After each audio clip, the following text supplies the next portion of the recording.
todas as nossas aulas, incluindo as nossas aulas aqui da Semana de Intensivo ERG. Então, vamos lá. Hoje eu invadi aqui o nosso Clube do Livro.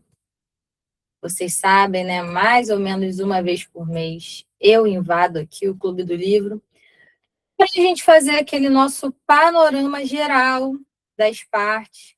O pessoal que fez, né, acompanhou o Clube do Livro todo, fez a leitura completa aqui do nosso livro, do Ainda Estou Aqui, junto com o Anderson, foram lendo, né, pedacinho por pedacinho do livro. Isso com certeza ajudou muito vocês nesse processo de leitura.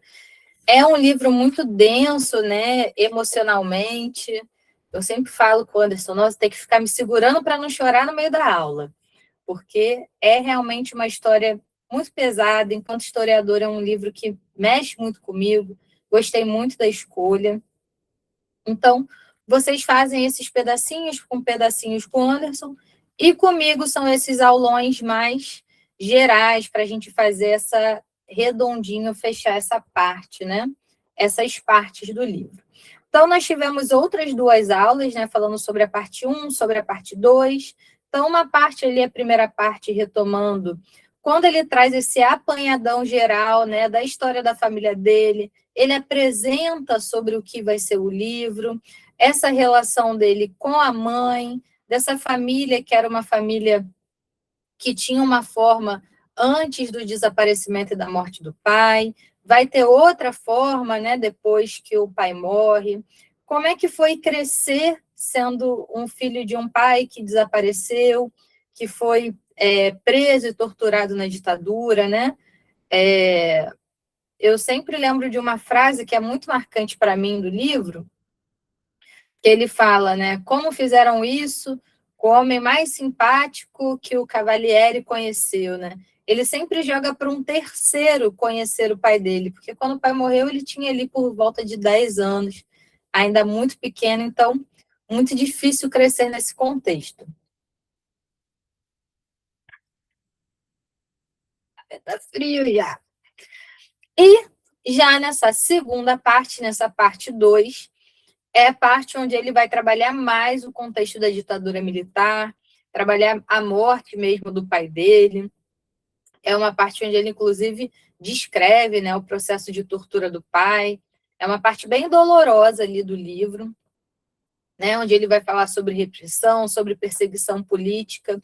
É uma parte ali que pode aparecer na parte mesmo de ciências humanas, já na parte de humanidade, da prova da UERJ. Então, foi o nosso último Clube do Livro que eu estive com vocês. Hoje, a gente já vai para a parte 3, que ainda tem essa parte, né, da ditadura e do pai dele e tudo mais, mas que já traz com mais força essa parte aí da Eunice Paiva, de como ela vai reconstruir a vida dela, de como ela vai reconstruir a história da família dela, né? Então, pensar nessa construção da memória familiar, lembrar que o livro é uma autobiografia, é um livro de memória, então tá sempre, né, nessa primeira pessoa, ele contando a história dele, contando a história da família dele. Então, tem essa parte de memória. Ele vai abordar mais esse processo, né, do envelhecimento da mãe dele e do Alzheimer. E aí ele puxa muito para essa parte do esquecimento. Ele vai trabalhar com muitas metáforas sobre o processo de esquecer, o processo da memória. Ele trabalha muito mar, né, essa ideia da mãe dele estar se afogando enquanto ela tenta lembrar, e aquilo vai deixando ela cada vez pior. Para quem viu o livro, essa parte acaba não aparecendo tanto assim no livro, né? Parece já ela no finalzinho com a Fernanda Montenegro, já num processo mais adoecido do Alzheimer, né? E já o livro já pega bem essa questão. Então, essa dualidade ali entre memória e esquecimento aparece muito durante o livro todo. E aqui nessa parte 3 aparece com mais força ainda. Outra coisa que também é importante é essa permanência do trauma, esse luto que não se acaba, e aí é essa pós-morte do Rubens, né? A gente vai falar um pouco mais sobre isso ao longo da nossa aula, inclusive trouxe algumas outras figuras que foram presas e desapareceram nesse período. E a reconstrução da vida deles e o movimento indígena, que eu também trouxe aqui como uma parte especial para a gente conversar na nossa aula de hoje, tá?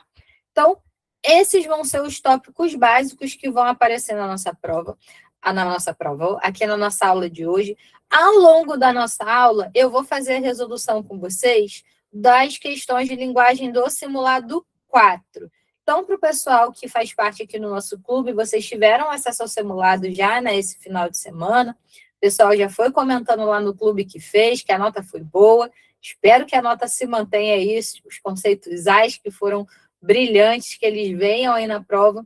Para o pessoal que não faz parte da nossa assinatura paga, vai dando um printzinho na tela, e mesmo vocês não tendo acesso, vai dar para acompanhar de boa a aula de hoje, tá? Então, as questões é mais para a gente colocar em prática tudo que a gente vai ouvir hoje, né? Para não ficar só no campo do teórico, como é que essas questões que a gente vai trabalhar hoje vai realmente aparecer lá. A questão de humanas. Ah, obrigada, Vitória. Estava inspirada. Então, vamos lá. Então, a base de tudo, né? Na nossa outra aula, a gente falou muito sobre o Rubens Paiva, sobre a história do pai do Marcelo. E hoje, quem foi a Eunice Paiva, né? Quem é esta mulher? Essa figura tão importante. E aí, uma coisa que já está aqui na última frase, mas que é muito importante para a gente capturar, que é algo que pode aparecer ali na prova de linguagem, que também pode aparecer na parte de humanas, é a Eunice Paiva, a vida inteira, se recusou a ser colocada como uma vítima da ditadura. Tem uma frase, né, no livro que o Marcelo diz que a mãe dele falava e que ele pegou para ele, que é: eles não são vítimas da ditadura. A família Rubens Paiva não é vítima da ditadura. O Brasil era vítima da ditadura militar. Então, a todo momento, ela vai trazendo essa imagem. Tem, inclusive, uma cena onde o Marcelo fala que a mãe dele esteve no evento e, inclusive, se encontrou com militares que fizeram parte da ditadura, e ela foi, apertou a mão e tudo mais. E aí perguntou, tipo, pô, mãe, como é que foi para você? Ela, se isso significa que o Brasil vai dar um passo à frente na redemocratização, isso vai garantir os nossos direitos, então eu não posso deixar as minhas questões pessoais acima disso, né? Então, ela se coloca como uma protagonista da história. Ela é uma mulher de luto, uma mulher que vai correr atrás, ela não vai estar num lugar pacífico de sofrimento, né? Tem até uma cena que fala, né, que ela, depois de saber da morte do marido, ela viaja e ela tá lá na região dos lagos, mergulhando e tudo mais, e ela fala, né, que ela se recusa a ser uma vítima chorosa, né? Inclusive, a Fernanda Torres, quando deu entrevistas, né, para falar sobre o filme, falava isso, que uma coisa difícil era captar essa força da Eunice, né? Essa mulher que ela não se rendeu, né? O Marcelo, inclusive, fala que poucas vezes viu a mãe dele chorar, né? Sobre depois de tudo que aconteceu mesmo, porque ela colocou essa força ali na luta dela. Então, quem é essa mulher, né? Além da viúva do Rubens Paiva, né? A gente já falou muito na outra aula, né? Que ela é uma mãe de 5 filhos e ela tem que lidar, né? Criar essas 5 crianças. Uma menina já era adulta, né? A outra já estava numa adolescência ali, mas de resto eram pré-adolescentes e crianças que ela tinha que cuidar desses filhos, em meio a uma morte que não é uma morte comum. Algo que é muito marcante é o processo da dificuldade burocrática e financeira que a família vai viver depois que o Rubens morre, né? Então, vocês viram isso aí com o Anderson nessa parte 3, né? Que eles, como é que ia vender um terreno, como é que ela ia ter acesso à conta bancária, né? E aí ela tem que voltar, meio que ser acolhida pelas famílias ali, tem que sair do Rio de Janeiro, voltar para São Paulo, ela é de São Paulo. Então, esse enfrentamento burocrático, porque ela não tinha um testamento, não tinha um atestado de óbito. A todo tempo, os militares falaram que ele tinha fugido, né, que ele não morreu, que ele tinha fugido. Então, tudo isso precisou de muita força dessa mulher para ela seguir em frente. Uma das coisas que ela vai fazer é voltar aos estudos e retomar a faculdade de Direito, né? O que leva ela após formada, ela vai trabalhar, né, com várias coisas para ganhar vida, inclusive ali com o divórcio dos amigos e tudo mais, mas ela vai atuar no campo do direito mesmo ali, na parte mais de missão política dela, com os povos indígenas. A questão indígena eu vou falar um pouquinho mais ali para frente, mas é importante, né, a gente já saber de cara que a população indígena sofreu muito intervenções durante a ditadura militar. Então, vai ser o lugar onde ela vai conseguir lutar contra os militares ainda no processo de ditadura militar. Então, ela começa já trabalhando ali, posteriormente ela continua trabalhando, né? Então, ela encontrou ali a forma, né, de lutar pela democracia numa forma ampla, atendendo um grupo que era pouco atendido pela sociedade. Então, já vamos colocar isso aqui em prática, vendo algumas questões. E aí, vamos lá. Foi tudo que fez pelo luto emocional. A praticidade era sua loucura, e logo se agarrou a ela. Então, aqui, essa frase é uma frase que está ali no contexto, onde o Marcelo vai falando, inclusive, dessa relação da mãe com ele, que ele fala que não era uma relação fria, no sentido de pouca empatia ou pouca emoção, mas era uma relação prática. Então, se ele fizesse alguma besteira, se ele ela estava tipo assim, tá, tudo bem. Ah, bateu o carro. Tá vivo? Tá bom, vai, consertou o carro, bola para frente. Ele fala que a mãe dele nunca nem brigou com ele, né? Ela nunca via que ele fumava, que ele bebia, e ela nem brigava com ele porque ela não tinha tempo, talvez não tivesse energia emocional para isso. Então, ele vai falando meio que isso, ela entrou num modo resolutivo. Ela não conseguia lidar com problemas, ela resolvia problemas. Tem um problema, qual é a solução mais prática dele? Tá, resolveu?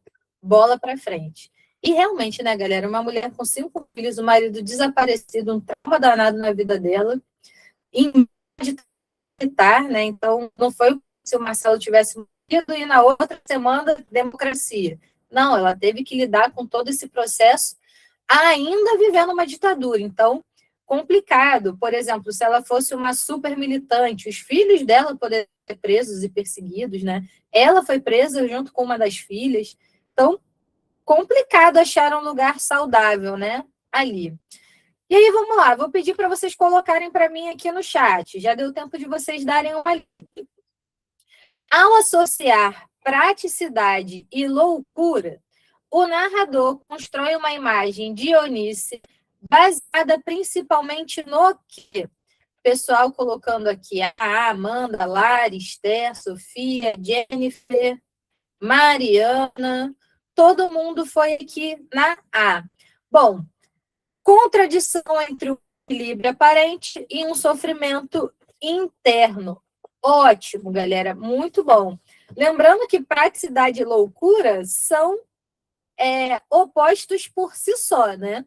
A gente vai pensar uma loucura, casa toda louca, bagunçada, é uma casa prática? E aí, sim ou não? Se eu falar de cá para vocês, imaginem uma casa louca. Vocês vão imaginar uma casa prática? Não, né? Vai imaginar uma casa bagunçada, uma casa esquisita. Então, como é que a loucura podia ser praticidade, né? Então, é uma contradição por si só, o que já joga para a gente de cara para a letra A ali. E pensar isso também. Ela estava, mesmo numa situação de sofrimento gigantesco, buscando construir um equilíbrio. E aí, no filme, tem uma cena muito bonita, né? Que, inclusive, é a cena promocional, que é ela sentada ali na cafeteira com os filhos, segurando o choro, mas olhando em volta e vendo aquele vazio, né? Vendo todas as famílias ali e ela ali naquele vazio, sem um marido, num lugar que ela ia, junto com ele e os filhos. Então, ela está ali segurando, né? Sofrendo, mas ela está ali segurando, né? Tem uma coisa muito marcante que ela não conta para os filhos que o marido morreu, né? Ela não conta para os meninos que o pai morreu, nem como o pai morreu, ela não conversa isso com os filhos em nenhum momento. E aí, talvez porque, né, falar sobre faria ela desmoronar. Tanto que ali no final do filme, quando sai o atestado de óbito do Rubens, que é a primeira vez que ele tem essa conversa com a mãe e que ela chora. Então, pode ser que, né, ela tenha feito essa escolha porque ela precisava ser prática e segurar a onda ali. É ali uma contradição, né, Sofia? Muito bom. Vamos lá. Nascia, então, uma nova Eunice, e aí renascia uma família. Então, a repetição da estrutura neste fragmento contribui para enfatizar o quê? Quando a gente traz esse nascia e renascia, o que isso vai querer mostrar para a gente? Está mostrando que quando ela nasce e a família renasce, ela está substituindo essa vida familiar. Ela não é mais uma mãe de família? Ela agora é só a Eunice sozinha? Não, né? Ela renasce uma nova Eunice, mas uma nova mãe de família, uma nova chefe de casa, né? Ela passa de dona de casa a chefe da casa dela, né? Por mais que o Marcelo fale, né? Agora eu sou o homem da família, mas ele é o homem da família com 10 anos de idade, né? Então agora quem tem que bancar, cuidar da casa é a Eunice, então não é individual. O pessoal aqui agora foi na D, uma reconstrução simultânea da identidade pessoal dela e do núcleo familiar. Perfeito, né? O oposto do que está lá na A. Então, ao mesmo tempo que ela renasce como mulher, né, como Eunice, ela também vai renascer como mãe, e essa família vai continuar ali se reconstruindo. Foi nascer, Davi? Vamos ver. Uma ruptura definitiva entre o passado e o presente. Aqui, Davi, vamos ter atenção e levar isso, inclusive, para a prova. Porque durante o livro, ele mostra que nunca esse passado e o presente se rompe. Até essa questão de nunca ter encontrado o corpo do pai dele é algo que ele traz no livro que faz com que esse luto seja permanente. Porque não tem um velório, não tem um enterro, não tem uma cerimônia. Né? E quanto esses ritos são importantes para a nossa vida, né? A gente acaba não pensando muito sobre isso enquanto não vive, né? Mas o que representa ali para essa família não ter enterrado o corpo desse pai, né? E aí ele fala desse luto que é perpétuo, que é contínuo, que não se acaba, né? Então, aqui você se ligou, né, quando errou, mas atenção isso, nessa questão de que para o Rubens, esse passado e esse presente estão sempre se entrelaçando, tá? Inclusive, se não me engano, é porque ele também tem um outro livro mais recente onde ele vai falar esse pós-processo, né? Processo mais recente, onde ele traz essa questão de como mexeram na memória do pai dele e falaram mal, essa questão da extrema-direita no Brasil. Então, como, de novo, ele está tendo que lutar pela memória do pai dele, pela memória da mãe dele, né? Então, esse passado e presente sempre se atravessando. E aí, mais uma para a gente voltar a falar de Eunice. Considerando a obra como um todo, e aí vou pedir para vocês colocarem aqui a resposta no chat.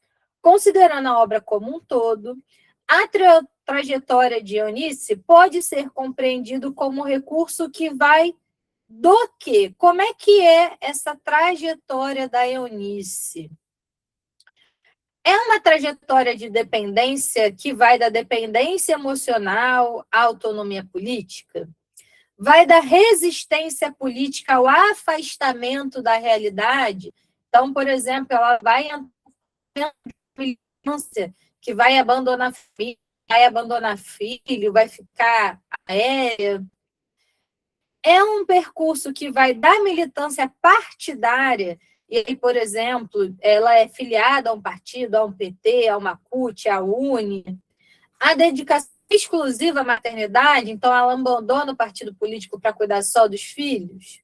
Então, não, né? A gente está ali na D. Ela vai da vida privada dela, ela era uma mulher dona de casa, que é levada à atuação pública, para além de uma atuação política, uma atuação pública, né?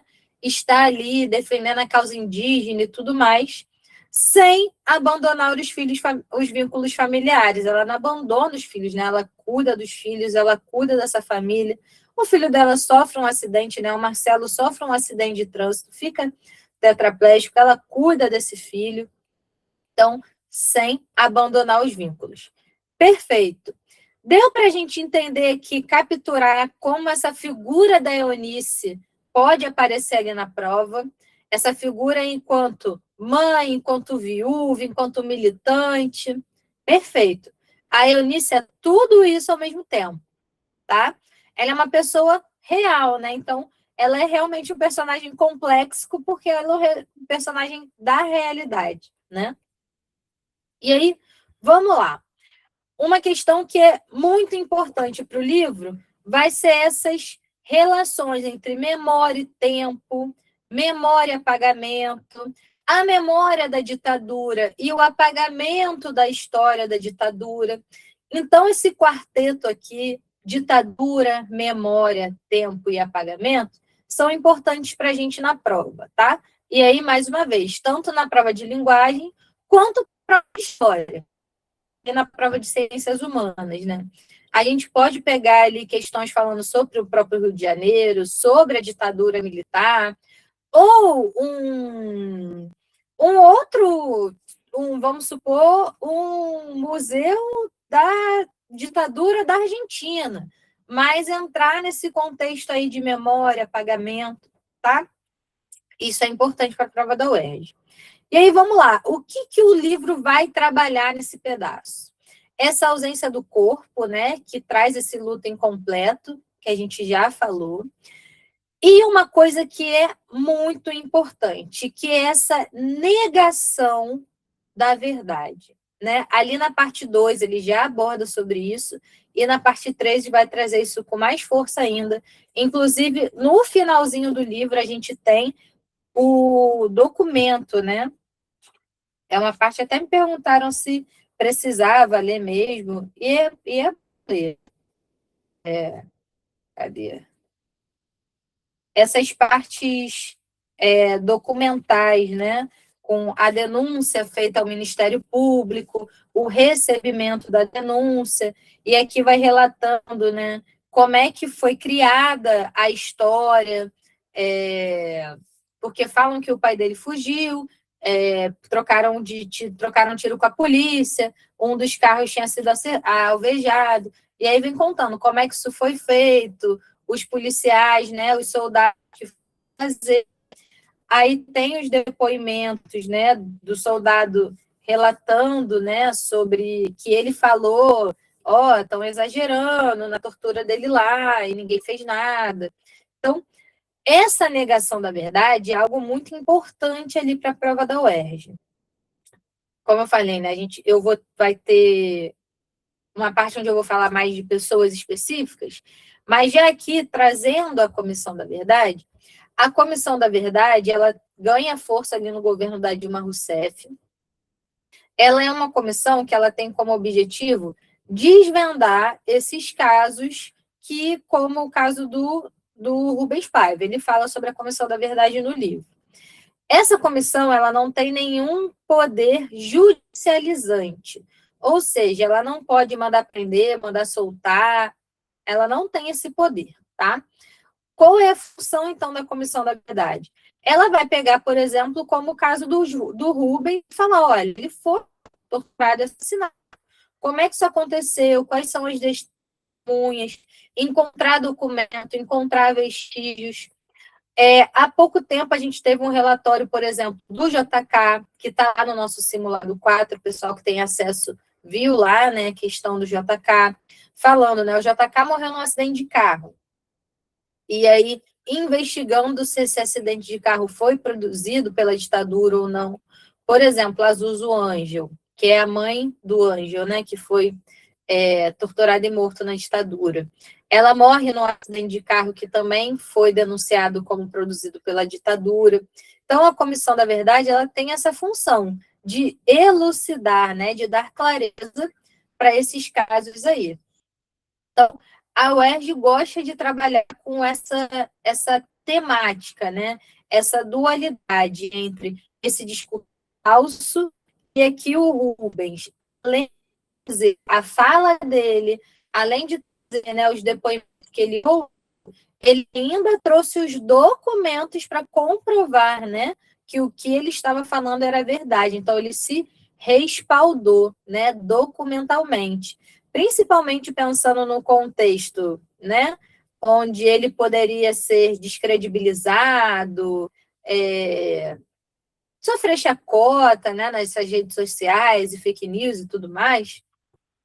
Ele traz o documento dele, né? Eu lembro, é muito marcante, fizeram um documentário ali sobre a Maria da Penha, para dizer que ela não tinha sido baleada pelo marido, que tinha sido no assalto. E todo esse processo da Maria da Penha foi altamente documentado, e mesmo assim fizeram fake news em relação a ela. Ela teve que ir embora do Brasil por perseguição que ela sofreu depois desse documentário. Então, hoje, essa questão da fake news, da desinformação, está muito grave. E aí, o Marcelo ele se resguarda nesse sentido, né? Ele traz essa documentação. A questão do Alzheimer também é muito importante, porque aí entra nesse processo, né? Ele fala que a mãe dele está esquecendo, trouxe esse alerta para ele de que as pessoas estão esquecendo o que aconteceu com o pai dele, estão esquecendo o que aconteceu com o Brasil, estão esquecendo o que a mãe dele fez, né, a luta da mãe dele. E uma das motivações até para ele escrever o livro foi esse esquecimento, tá? Aqui eu coloquei em destaque esse processo da justiça de transição. Isso aqui também é algo importante que pode aparecer aí nas provas, que é o processo da redemocratização do Brasil. Como ela foi um processo lento, gradual e seguro. Todo mundo aqui já ouviu isso? Que a abertura da ditadura foi lenta, gradual e segura? Ok, né? Todo mundo de boa. Então, lembrar isso, que a abertura da ditadura ela foi feita para proteger os militares. E aí que nesse processo de transição, algumas pessoas vão precisar lutar com mais força, tanto que essas medidas elas começam a se fortalecer pós-governo Fernando Henrique Cardoso, né? Então a gente teve governo Sarney, Collor, Itamar Franco, e só com o Fernando Henrique Cardoso que a gente tem um maior investimento, governo Lula, Dilma, tá?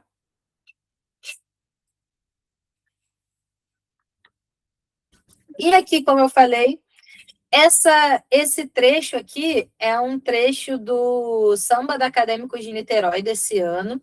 Foi muito polêmico, né? Porque foi em homenagem ao Lula.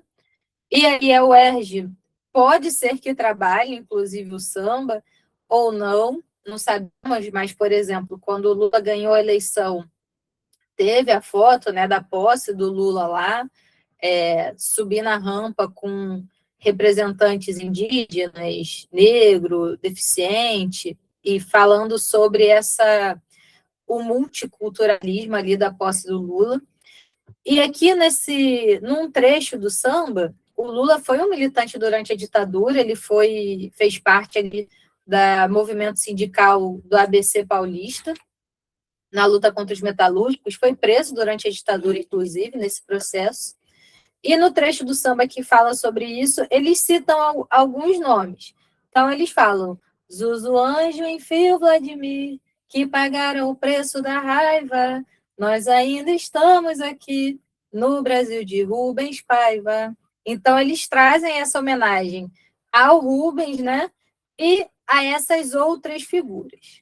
E aqui, como eu falei, a Zuzu Ângelo, ela foi mãe do Ângelo, que foi preso e assassinado. Ele era um jovem da Zona Sul do Rio de Janeiro, ligado ali aos movimentos daquele período de ditadura.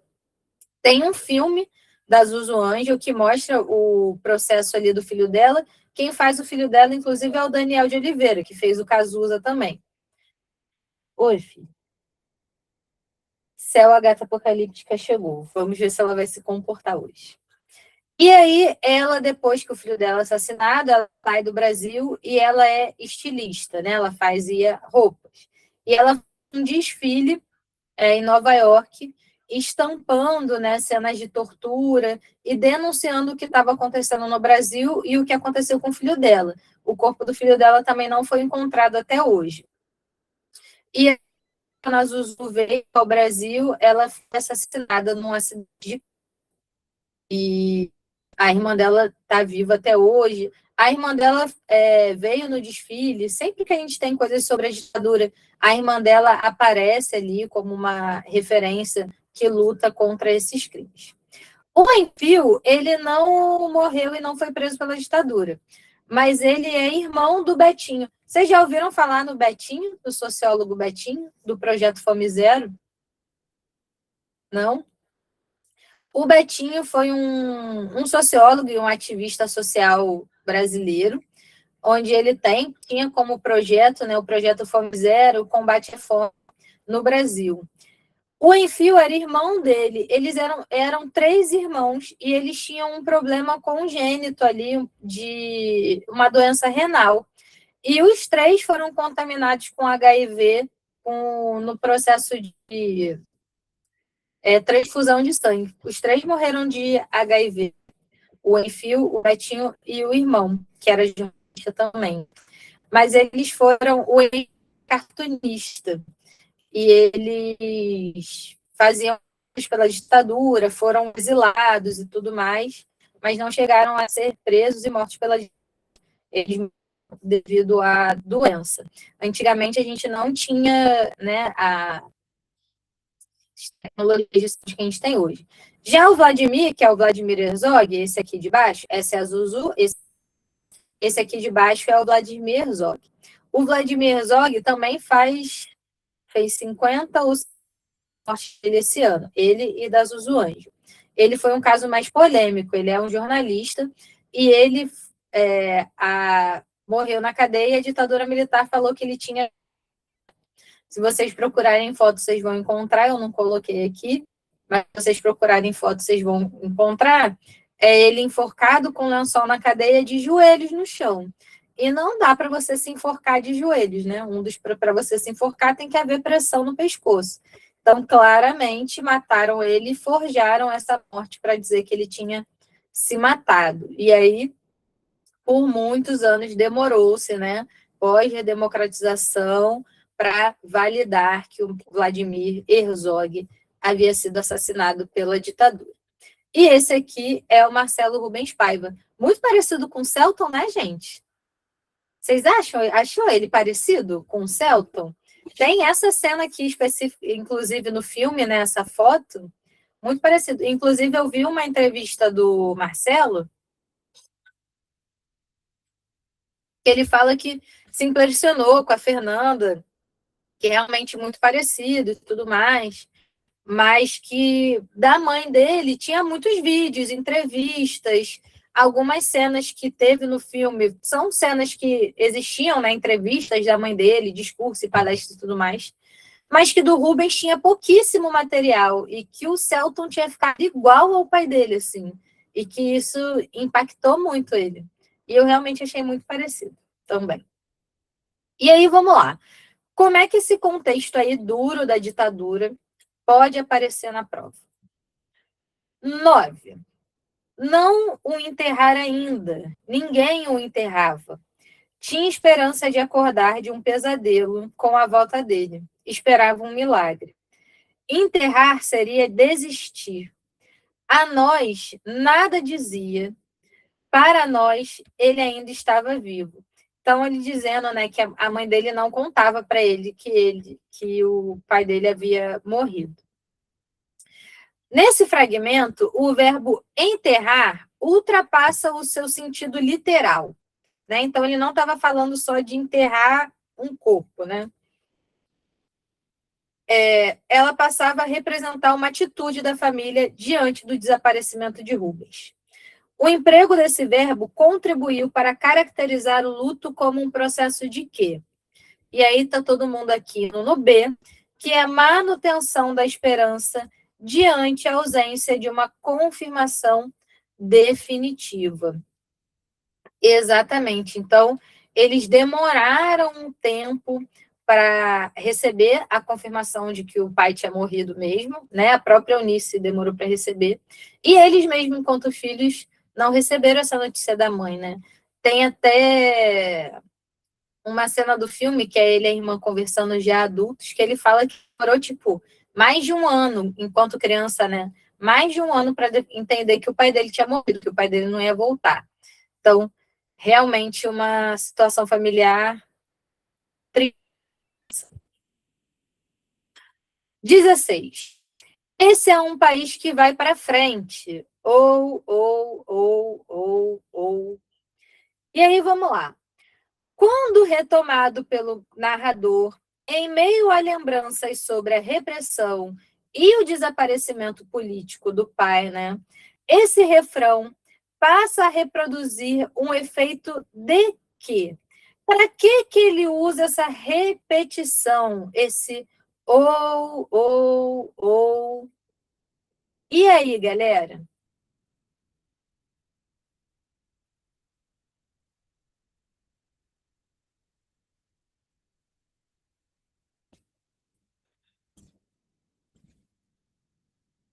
Pessoal aqui indo na C, né?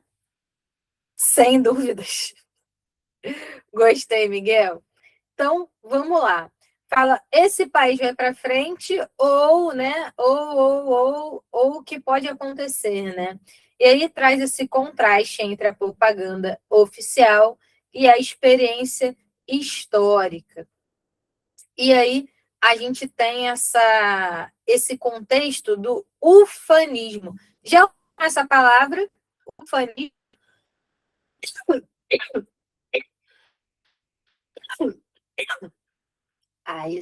este tempo frio de Rio de Janeiro acaba comigo. Vamos lá. Então, algumas pessoas aqui falaram que não, né? E o Davi já colocou para gente, é esse nacionalismo exagerado.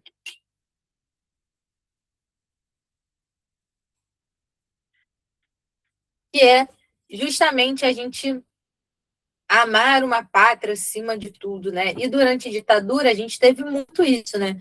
Muito essa propaganda ufanista, o ame ou deixo. A Copa de 70 foi um movimento ali de uma propaganda ufanista do Brasil. Então a gente teve tudo isso. E aí a propaganda era de que o país ele deslanchava, mas a realidade era outra. Isso, inclusive, aparece muito quando a UERJ quer falar sobre o milagre econômico. Tá? Então, do nosso aulão de história, vamos falar um pouco sobre isso também. Essa contradição entre esse discurso do milagre econômico e o aumento aí da pobreza no Brasil, das desigualdades econômicas. Tá? 21. Estranhamente, nunca pronunciou o seu nome Alzheimer. Então, a gente tinha doença, mas não se falava igual, não se falava o nome. Então, vamos lá. No contexto da obra, a recusa ou a impossibilidade de nomear a doença revela principalmente o quê? Por que não se falava Alzheimer? Porque tinha dificuldade de falar a palavra, né? Era uma palavra difícil. Porque era uma família negacionista que desprezava a medicina. Não, né? Então, aqui é a B, essa resistência emocional diante a perda de si. Ele até fala, né, que a mãe dele era tão inteligente, uma pessoa tão inteligente, que ela conseguia entender o que estava acontecendo com ela. que às vezes, né, a pessoa que sofre o Alzheimer, ela não entende muito bem o que estava acontecendo, né? E a mãe dele entendia perfeitamente que ela estava com problema de esquecimento, que ela estava senil, que ela não conseguia se cuidar sozinha. Então tem a cena, né, dela lá no tribunal. A senhora sabe o que está fazendo aqui? Sim, estou velha e preciso ser cuidada pelo meu filho, né? Então, ela nesse lugar de prática, de sisuda, mas ao mesmo tempo muito inteligente e ciente do que estava acontecendo. Então, ela reconhecia que ela estava se perdendo. E aí ela se organizou, né, para viver esse processo. Então, B, perfeito. Vocês estão demais. Olha, tô vendo que o gabarito em linguagem tá vindo. A galera desse clube do livro tá, ó, tô gostando de ver. Muito bom. E aí, já vamos nos encaminhando aqui para a parte final do nosso clube. A Anice Paiva e a causa indígena. Eu vi há pouco uma reportagem do Ailton Krenak, que inclusive trouxe essa frase aqui, é da entrevista dele, né? É impossível contar a história do movimento indígena sem fazer referência à contribuição da Eunice Paiva. Nessa reportagem do Ailton, ele até faz uma crítica ao filme, falando que acabou que esse movimento, essa participação da vida dela no movimento indígena acaba não sendo tão mostrada assim ao longo do filme, né? A história se concentra muito ali para mostrar o antes, né, do Rubens, então, para mostrar essa família, essa composição familiar, quanto eles eram uma família normal, uma família amorosa, o quanto o Rubens era um cara maneiro, um cara simpático. E o pós-morte do Rubens, o filme ganha um ritmo mais acelerado. E aí, no caso, o Ailton, que é uma liderança indígena, o primeiro indígena brasileiro a ser imortalizado pela Academia Brasileira de Letras. Eu tenho 2 livrinhos dele aqui, mas está lá na minha biblioteca. Então, que ele já apareceu na prova algumas vezes para falar sobre a questão ambiental ali. Ele fala muito sobre o problema do ambientalismo. Enquanto a gente tem um modelo de produção capitalista, não dá para a gente ter um ambientalismo verdadeiro, uma política sustentável verdadeira. E aí, a gente tem aqui essa parte do movimento indígena da Eunice. Ela apareceu ano passado, ali na questão, foi a primeira questão de ciências humanas, na primeira aqui do ano passado. Então, eu acho também, a Adriane colocou aqui, também acho difícil aparecer sobre isso em ciências humanas de novo, mas isso é uma parte importante do livro. Então, pode aparecer ali na parte de linguagem, principalmente para falar desse lugar dessa Eunice não vítima, né? Dessa Eunice protagonista da própria história, dessa Eunice que luta. E o lugar onde ela lutou foi na causa indígena. Então, pode ser que apareça trechos do livro onde ele fala desse trabalho da mãe dele. E aí, a gente pode não ter diretamente essa parte dos indígenas com a Eunice, mas pode aparecer os indígenas de novo e muito possivelmente vai cair, porque todo ano tem questão sobre indígenas na prova de humanos, tá? Então, sobre os povos indígenas na ditadura. A ditadura militar é muito marcada pelas grandes obras, então as transamazônicas, as construções de hidroelétrica, e tudo isso acontece invadindo o território que era território indígena, né? Você expande o meio urbano em cima do ambiente da floresta. Por exemplo, a Transamazônica, ela não foi terminada até hoje e provavelmente nem vai ser, porque você construiu uma estrada no meio da floresta você facilitar o acesso de mineradores ilegais, o acesso do garimpo, de madeireiro. Então, não é bom hoje, né, pensando em meio ambiente e sustentabilidade, a gente construir uma estrada no meio da floresta amazônica.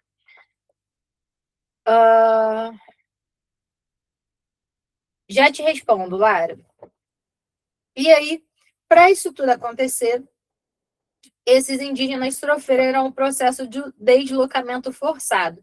Inclusive, já teve uma questão na UERJ falando do povo Krenak, que é o povo do Ailton Krenak, o quanto eles foram, quando eles foram deslocados para uma fazenda para passagem de uma estrada, tá? Então, e se a gente está falando de ditadura, esses deslocamentos nunca vão ser amigáveis, né?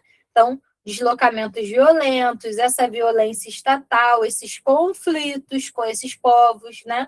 Então, a relação da ditadura com os povos indígenas foi tão violenta quanto a relação da ditadura no meio urbano, tá? E aí, como foi a atuação dela, né? Então, ela foi uma advogada que vai defender as demarcações desse território, tá?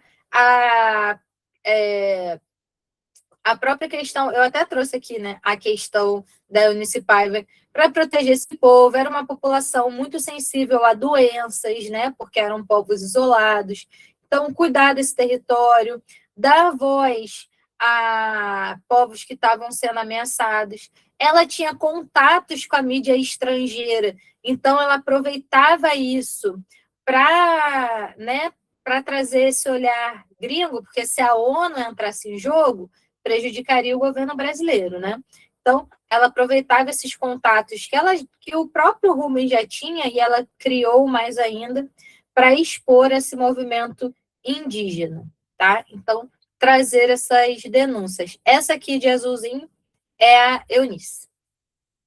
E esse aqui são moradores indígenas. Agora, eu não lembro se são Krenaques ou qual é a etnia deles. Sobre o Milton Santos, tem uma Prov News só dele, tá? Que foi há uns 3 Prov News atrás, tá, Lara? Qualquer coisa Você acha que estava? Então, vamos lá. Trouxe aqui essa questão. Essa questão foi difícil. Foi uma das questões com maior índice de erro da prova do ano passado, das duas aqui, ali em humanas. Essa teve 17% de acerto, e a outra, que foi a do portal da África, teve 18%. Um negócio assim. Então, essa foi a que teve o menor índice de acertos, mas não era uma questão difícil, galera. Vou mostrar para vocês. Essa questão aqui é uma questão que a gente fala muito para vocês de um mantra aqui de humanas, que é o PNT. Eles foram safados. A UERJ, ela é meio safadinha às vezes. A UERJ é uma mãe, mas é uma mãe meio safadinha às vezes.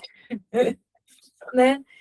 Por quê? O que é esse método PNT? É o procure no texto. A gente nunca vai ter uma alternativa correta na UERJ que seja algo totalmente fora do contexto que ela trouxe ali. Então Lara já errou e errou de novo. Então, vamos lá. Olha só, a atenção que a gente precisa para matar esse texto vai estar aqui, ó. Fala, né, que a Eunice, ela está tentando evitar, qual que eu quero? A extinção de um povo indígena, a extinção de um povo indígena. Então, ela está evitando que essa galera morra, né? E aí, aqui no texto, está falando dessa série de doenças que essa galera traz, madeireiros e garimpeiros ilegais, como gripe, sarampo, tuberculose. E uma gripe que é comum para a gente que tem anticorpo é mortal para a população indígena. Então, o foco aqui tem uma parte do texto que diz que não tinha. Aqui, na primeira frase, ó, eles não tinham nem mais onde enterrar os mortos, né? Os corpos estavam ficando no pátio. Então, o texto todo está falando sobre essa condição de sobrevivência da população indígena. Essa galera está morrendo, né? Por que é importante demarcar esse território? Porque se não demarcar, essa galera vai morrer. É sobre isso que o texto está falando. A galera vai com força o quê? Lá na D. erradicação de atividades legais em invasões. Até aqui, galera, essa alternativa poderia até estar certa. Só que ele mete um financiadas ali. O texto está falando sobre empresas que financiam mineradores ou garimpeiros? O texto não está falando sobre isso. O texto até fala, né, de garimpo, de fazenda e tudo mais, mas o texto não está focado nessa parte de que, por exemplo, foi descoberto uma empresa que comercializa soja e que eles financiam o desmatamento do território Kaiowá. Não é sobre isso o texto. O texto é falando que essa galera está adoecendo e morrendo. Então, foquem no PNT. Cadê? Restituição das condições de vida dessa galera. Essa galera tem que sobreviver. Eles não estão conseguindo viver mais no seu próprio território, tá? Então, a gente já teve essa questão sobre a Unicipaiva aqui na nossa prova de humanas do ano passado. Então, provavelmente em humanas, se caiu ainda estou aqui de novo, imagino eu que vai ser mais voltado para essa questão aí do Marcelo, tá? Do Marcelo não, do Rubens. E aí podendo fazer até um aglomerado ali, trazendo a Zuzu, o Vladimir, o Rubens e outros desaparecidos políticos. É uma aposta aí. A gente tem esse novo filme do Agente Secreto, que também trabalha com esse processo de perseguição. Então, a gente pode ter uma mistura aí desse assunto. Falar do JK também, tá? Mas essa parte de indígenas sempre aparece na prova. E aí, tenham atenção ao texto. Não tentem matar a questão tipo, opa, invasão, pá, indígena invasão. Não façam isso na prova da UERJ. Isso aí é papo de Enem. E aí não quero infiltrados de Enem aqui. Brincadeira, gente. Mas o Enem a gente consegue muito matar ali nessas palavrinhas-chave, né? Aqui, na prova da UERJ, a gente tem que estar atento ao que está no texto. Por exemplo, tem uma questão que é sobre a guerra da Rússia e Ucrânia, e tem uma alternativa que é assim, permanência da Guerra Fria, e a outra é fragmentação do Pacto de Varsóvia ou fragmentação da União Soviética. Uma galera pá, viu? Rússia e Ucrânia, pum, Guerra Fria. Só que qual o problema? Era um mapa de hoje. A Guerra Fria acabou na década de 90. Então, não era a permanência da Guerra Fria que estava causando os problemas que estava apresentando no mapa de hoje. É uma questão de 2 ou 3 anos atrás, já de Rússia e Ucrânia. O problema era a fragmentação da União Soviética, porque a Ucrânia era a União Soviética, era do Pacto de Varsóvia, e agora não é mais. Então, cuidado, tá? Com essas... Às vezes é uma palavrinha que dá um problema na gente. Vai voltar. Sempre... Alguém tinha me perguntado alguma coisa aqui? Se a prova de linguagens é muito diferente. Não, todo o nosso simulado, quem tinha me perguntado isso? Davi. Todo simulado, Davi, é muito baseado nas provas da UERJ. Inclusive, uma das primeiras aulas que eu fiz aqui com vocês no clube, eu inclusive trouxe questões da UERJ do ano passado ali, do Conto do Amor, e o segundo livro foi... A professora com mais de 30 já tá caducando. Gente, qual foi o segundo livro do ano passado? O primeiro foi O Amor. A Senhora. E aí,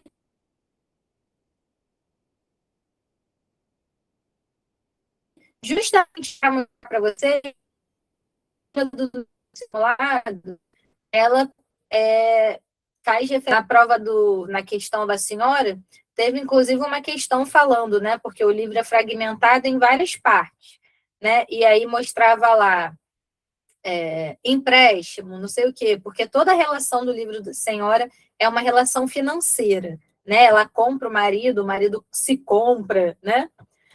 E aí, falando sobre isso. Então, todo esse nosso simulado tem essa estrutura similar ao da prova da UERJ, tá? Se eu acho que vai cair do Trump, não porque foi muito agorinha. A prova já está pronta, já está impressa, tá? Então, se cair alguma coisa, vai ser até ali eventos que teve em abril, talvez iniciozinho de maio, tá? Em geral, cai em maio, quando a prova é mais para o final de junho, às vezes julho, mas a prova fica pronta ali mais ou menos um mesinho antes, um mês e meio. Groenlândia caiu ano passado, né? Esse processo de expansão territorialista do Trump, tá?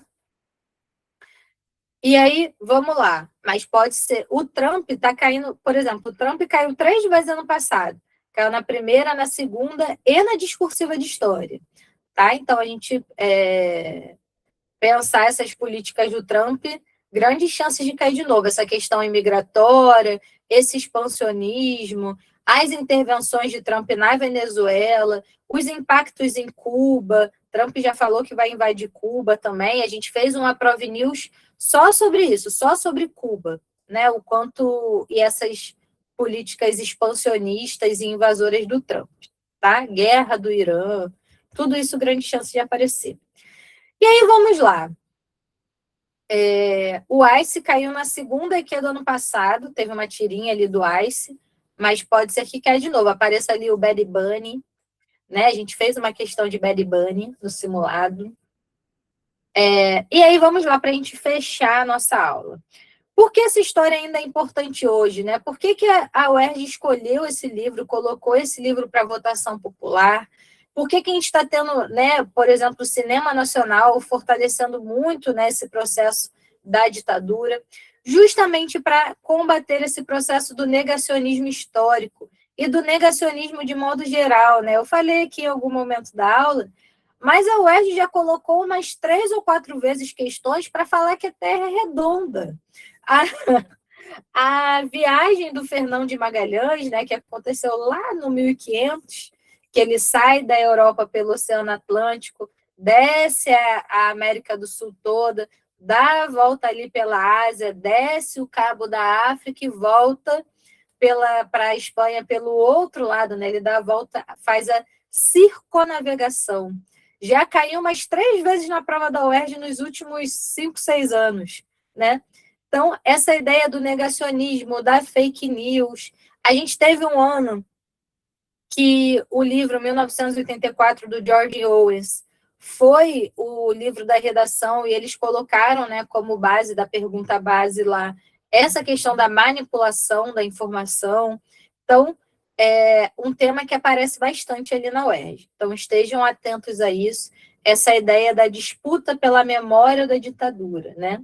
A gente teve um período que falava ali que a ditadura era uma revolução, coisas assim. Mas não, a ditadura foi um golpe político, um golpe de Estado. Recomendo para vocês assistirem um documentário. Ele tem 1 hora e pouca, está gratuito no YouTube, chamado O Dia que Durou 21 Anos. Vou colocar aqui no chat. O Dia que Durou 21 Anos. Fala da ditadura do Brasil, fala muito da ditadura chilena também, outras ditaduras da América Latina, e mostra justamente o quanto os Estados Unidos, num contexto de Guerra Fria, vai financiar essas ditaduras radicais de extrema-direita na América Latina, num período de Guerra Fria, na luta ali contra a União Soviética, tá? E aí mostra esses processos. E outra coisa que é importante é essa luta do movimento indígena, que a gente já conversou aqui há pouco, né? Essa demarcação de terras, os conflitos. A gente já fez uma Prov News sobre a luta dos indígenas na proteção do Rio Paranoá, né? Contra a dragagem do rio. Então, esse assunto sempre pode aparecer ali na prova da UERJ, tá? Mesmo que ele se repita, né? Todo ano. Você fala, professora, caiu ano passado. Caiu ano passado, no outro ano, no outro ano. Tem os 4 anos que toda a prova tem questão indígena ali. Ou na primeira ou na segunda, às vezes nas duas, tá? E aí, vamos fazer a nossa última questão aqui, para a gente fechar o nosso livro Ainda Estou Aqui, com o encerramento do livro, né? Então, eu ainda estou aqui. Ainda estou aqui.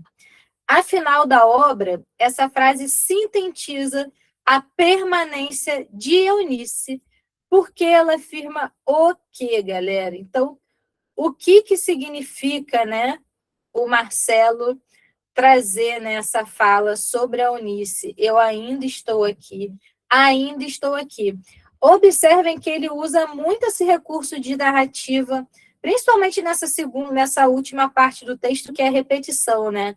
Ou, eu ainda estou aqui, eu nasci, renasci, né? Justamente porque esse é o processo de pensamento de uma pessoa que está em esquecimento, né? Ela fica repetindo, meu nome, né? Ele vai falando sobre isso no texto, né?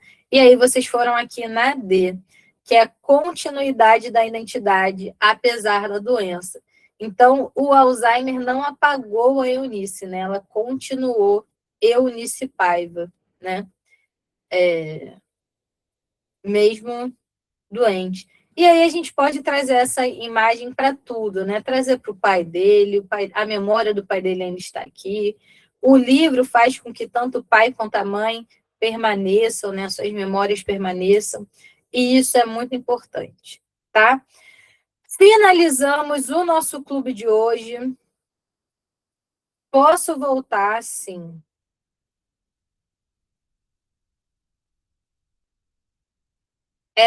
Essa aqui, Sara? Não, a estrutura. Essa, Sara?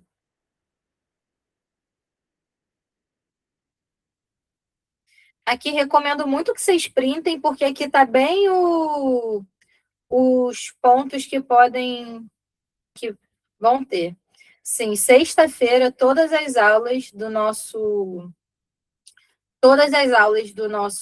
da nossa CIL vai estar lá na plataforma, tá? A gente recomenda muito que vocês consigam assistir as aulas ao vivo essa semana, porque, né, sexta-feira vai ficar mais em cima ali da prova, mas todas elas vão estar lá na plataforma, tá? Para vocês assistirem, tá bem? Então, boa noite, gente. Vocês tiveram 2 aulões hoje, né? Aulão de matemática e o nosso Clube do Livro. Amanhã tem mais. Estamos na nossa reta final. Nossa prova está chegando dominguinho. Se cuidem, descansem. Boa noite, tchau, tchau. Amanhã eu tô com vocês de novo às 7. Beijinho, gente. Tchau, tchau.